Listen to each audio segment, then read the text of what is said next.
Ibovespa sobe com boas notícias do Brasil e também do exterior. Bem-vindo ao canal Top Ações. Hoje a gente vai falar um pouco dessa macroeconomia no mercado aí mundial, mas também aqui do que está rondando no Brasil, que também nesse momento está sendo muito importante, né? E a primeira notícia positiva que temos em relação à macroeconomia vem da Europa, onde nós temos dados de inflação positivos, né? Queda inesperada em alguns países, como a França, por exemplo. A gente pode ver aqui a inflação chegando em 5,9, era esperado 6,2, está aqui o consenso, né? Na verdade 6,4, então houve 0,5 aqui de redução nos dados divulgados hoje da inflação, tá? Enquanto na Alemanha também teve redução, olha só, a inflação na Alemanha em 10 estava aí até pouco tempo, agora vai para 8,6, era esperado que ficasse em 9,1, então também houve uma redução aqui em termos do consenso. A gente sabe, existem algumas commodities que caíram, existe a taxa de juros na Europa que está aumentando, mas de qualquer forma estão sendo superados os dados previstos pelos analistas.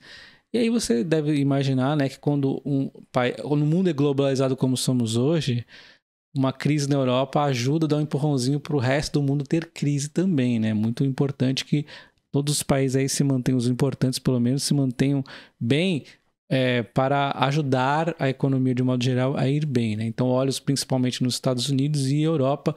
Temos também aqui dados da Espanha, né? A gente vê declínio claramente acontecendo aqui também na inflação espanhola, né? Então, dados positivos da Europa, e aí a gente agora vai nos Estados Unidos. E quando a gente fala dos Estados Unidos, a mensagem aqui é neutra, ao meu entender, né? Mas alguns viram como positiva, que é a ata do Fed. Aqui a gente sabe que eles vinham aumentando a taxa de juros em 0,5, depois passou a 0,75, depois 0,5, né? Então deu essa desaceleração, e agora com a ata do Fed eles estão fazendo a leitura. Será que vai aumentar mais vezes de 0,5? Será que vai para 0,25? Será que vai parar de aumentar? Essa é a leitura que o mercado fica tentando fazer, né? A gente vê essa escalada aqui de aumento da Selic, né? Da taxa de juros deles, né? Chegando aqui a números bem maiores do que estava, 0,25. Eu acho que 0,25 vai ser muito difícil chegarem novamente tão cedo, pelo menos, né? Mas a expectativa que a gente tem aqui, puxa, aumente, controle as coisas e depois volte a algum patamar que seja mais baixo aí, né? É bom para qualquer empresa, principalmente para de crescimento, né? Então, lá tem muitas ações de crescimento também. Bom, então a gente vê aqui uma leitura, né, do Fed. Eles estão vendo que a maioria dos participantes vieram com aquela coisa de flexibilidade, né, que é aquele discurso que, na verdade, é o que vem falando, né? Flexibilidade e opcionalidade, né, no aperto da política monetária aí, né? Ou seja, vai tomar uma postura mais restritiva se a inflação levar a essa necessidade. Então, basicamente é isso. A gente vai ter que continuar acompanhando a inflação. Mas o mercado está tentando aqui entender que deve partir para um 0,25 já em 2023 todo aí. Então, vamos ver se realmente vai seguir isso aí, né?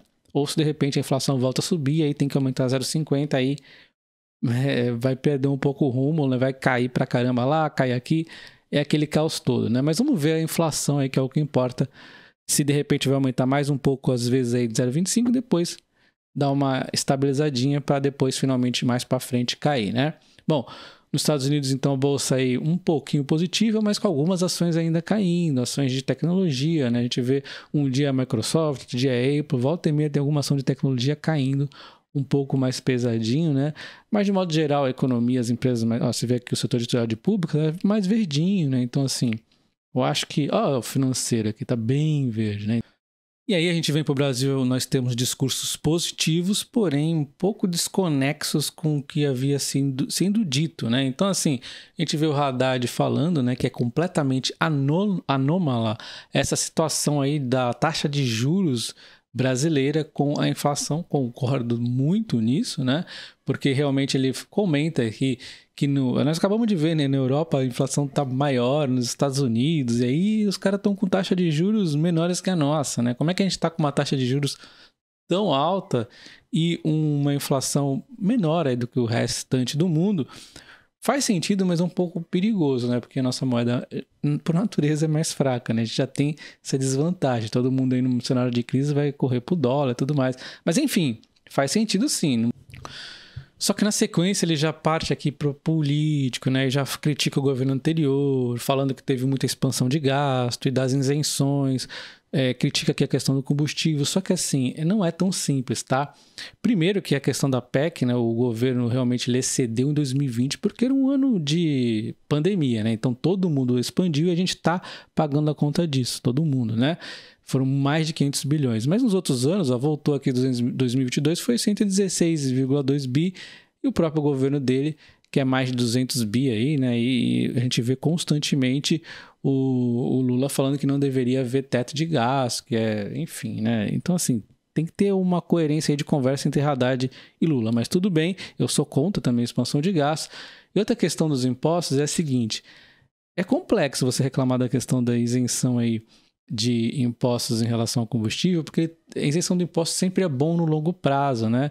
Porém, naquele curto prazo ele tende a não ser tão bom, embora esse do combustível no curtíssimo prazo ele trouxe um efeito benéfico, a gente viu, né, que ele já atua ali na hora. É uma particularidade desse do imposto aí, né, do combustível. Mas o que acontece? Vamos exemplificar aqui. Então vamos supor aí que o governo queira fazer uma PEC aí para o auxílio XPTO, não importa qual seja o auxílio, né? Então ele vai trazer mais dinheiro na economia, né? Vai trazer mais inflação. E assim, o governo ele tinha que estar focado no crescimento da produtividade, né, do país, né? Só que jogando esse dinheiro assim a rodo, mal calculado, vai causar inflação. O que acontece quando a gente pensa na inflação? Para contornar isso, vai ter exatamente o imposto ou, né, provavelmente os dois, aumento ou manutenção da Selic em números muito altos. A composição dessas duas questões aqui vai trazer o quê? Menos dinheiro na economia, via imposto, né, que exatamente vai ser usado aqui para pagar essa PEC auxílio XPTO, vai diminuir a inflação novamente, mas também vai diminuir bastante o crescimento aqui, principalmente a Selic vai atuar bastante, até mesmo o imposto também acaba aí atrapalhando o crescimento. Então, você está vendo que não tem tanta saída disso a não ser pensar no longo prazo? Não existe uma fórmula mágica do curto prazo. E todos os governos brasileiros pensam no curto prazo. Esse é o grande problema do Brasil. Mas afinal, como está o Brasil que o governo aí está assumindo, né? Então, se a gente parar para observar, o IPCA realmente caiu, como o Haddad falou, está numa inflação tranquilizada, né? Nós temos aqui uma taxa de juros que realmente está muito alta, então aqui pode ter uma oportunidade, né? Se o Brasil conseguir manter essa inflação ok como está, tem muita oportunidade aqui de reduzir essa Selic, o Brasil crescer ainda mais. Cara, o Brasil pode sair muito bem daqui. A gente tem tudo nesse país, né? A gente tem setor agro, a gente tem petróleo, ele tem tudo, né? Vocês sabem disso. Então, é uma possibilidade aqui, mas tem que tomar muito cuidado com esse negócio aí de que eu acabei de comentar aí de PEC e tudo mais, né? A gente vê aqui a taxa de desemprego, olha só, mesmo com a taxa de desemprego caindo, a gente tá uma inflação controlada, né? Então, sabe que quando o desemprego está alto, acaba, né, reduzindo a inflação também, por isso que nos Estados Unidos a gente acompanha muito aí a taxa de desemprego, mas quando ela fica muito alta, também existe um risco aí de recessão e tudo mais, então o melhor cenário dos mundos aí é baixo desemprego, baixa Selic, né? E baixa inflação. Mas é difícil você conseguir fazer tudo isso. Mas então, a gente está vendo também uma taxa de desemprego que está indo para números muito bons. E aí a gente tem o PIB, né? Eu vou ser bem genérico no comentário aqui do PIB, porque não dá para ficar fazendo aqui muita explicação, mas a gente tem aqui então a pandemia que trouxe o PIB lá para baixo, buraqueira, vem a recuperação que normalmente acontece e também incentivada por de reinjeção de dinheiro, né? Vai lá para cima e aí nós temos a conta sendo paga na sequência, né? Inflação e tudo mais, o PIB cai e aí o PIB já começa a recuperar, a inflação ficando ok, então o cenário é promissor. Eu estou sendo muito genérico, como eu falei aqui no PIB, tem um monte de outras coisas, mas resumidamente esses pontos aqui que eu comentei são muito importantes. Então, assim, fale por você aí, né? Deixa nos comentários, você acha que o Brasil tá nesse, tá ferrado aí? Eu não acho, cara. Então, assim, eu acho que o novo governo está sendo muito pessimista em alguns comentários aí, né? E aí, entrando no assunto Petrobras, a gente tem aqui o nosso novo presidente da Petrobras que vai assumir em algum momento aí. E, novamente, a lei das estatais, temos que ficar muito de olho nisso, né? Não quer dizer nada por enquanto, é só ele fechar essas empresas, mas o fato, ou vender, né? O fato é que o Jean Paul, ele tem aqui 4 empresas no setor, então ele não pode assumir a Petrobras sem desenrolar essa situação aqui, ou mudar a lei das estatais, o que seria uma vergonha. Não quer dizer que ele vai fazer isso, mas vamos ficar atentos, né? E agora ele vem aqui num discurso com a Petrobras que o mercado gostou porque ele deu uma bela de uma amenizada. Vamos ver se vai continuar assim, né? O fato é que não estava assim o discurso antes, não. Ele diz aqui, né, que a Petrobras, né, se ele falasse que vai intervir realmente no preço, ele estaria dizendo que a Petrobras controla totalmente aqui o mercado nacional e que é um monopólio. E não é verdade, né? Não é verdade. O mercado é aberto, a importação está aberta. A Petrobras tem como concorrente todas as refinarias do mundo. É esse o discurso correto, né? Então, assim, beleza, a gente não quer ir extorsão do consumidor, mas não está acontecendo isso. A Petrobras está sendo muito aí condizente nos seus planos, está até com um certo desnível em relação ao preço internacional. Não estou entendendo o discurso aí, então por que precisa mudar? Não precisa, já está certo, né? É só usar bem o dinheiro que o próprio governo vai receber aí de dividendos da Petrobras. Usa aí para investir no Brasil, usa para alguma coisa benéfica, enfim, né? E aí ele dá aqui um discurso, né, falando aqui que uma vez ele falou que a política de preço é o governo quem faz, aí interpretaram ele diferente. Enfim, ele já tá dando aqui uma de desentendida, né? Ele foi muito severo aqui contra a Petrobras, agora tá amenizando o discurso. Tudo bem, positivo pra caramba, fico feliz, mas espero que continue nessa linha aqui desse discurso.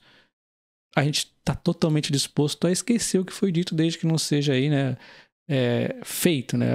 E me diz o que você acha. Você está otimista aí com o Brasil para o longo prazo? Eu ainda tento manter o otimismo, né? Eu acho que essa queda aqui da Bolsa de Valores é exagero, né? 12%, mas pode cair mais, obviamente. Tem algum risco ainda envolvido, mas a Bolsa já estava barata, ela cai mais 12%, eu sigo aí comprando, né? Mas o mais importante no final das contas não é nem a Bolsa, ela vai cair, se ela vai subir, é o Brasil, né? Para onde vai o Brasil? Porque se o Brasil vai bem, a Bolsa vai bem, o pessoal do CLT vai bem, o pessoal das empresas vai bem, todo mundo vai bem, né? Então a gente quer o bem do Brasil. E aí, deixa nos comentários, está otimista com o Brasil? E não se esqueça de se inscrever no canal, vocês estão esquecendo de se inscrever no canal. Um abraço.